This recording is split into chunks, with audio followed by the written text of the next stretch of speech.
বড় পীর সাহেবের পিতা নদীর পাশ দিয়ে যাচ্ছিলেন, একটা ফল দেখে খেয়ে তারপরে মালিকের কাছে মাপ নিতে যে 12 বছর গোলাম থাকতে হয়েছে।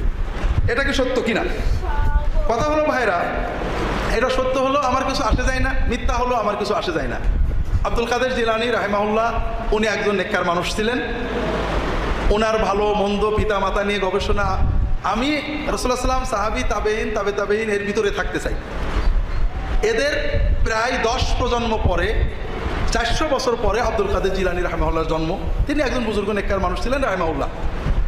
আব্দুল কাদের জিলানীর নামে অনেক আজগবি বানোয়াট মিথ্যা কথা কাল্পনিক কাহিনী আছে। আমরা তাকে দেবতা বানিয়েছি। তিনি ছিলেন একজন নেককার বুজুর্গ আল্লাহওয়ালা মানুষ, সমাজের মুজাদ্দিদ, সমাজের দায়ী হাদি, কিন্তু আমরা তাকে দেবতা বানিয়ে ফেলেছি।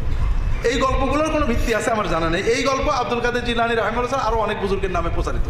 ওই সাজেলিয়া তরিকার বুজুর্গের নামে, আফ্রিকা ইউরোপে বিভিন্ন বুজুর্গের নামে এরকম গল্প আছে।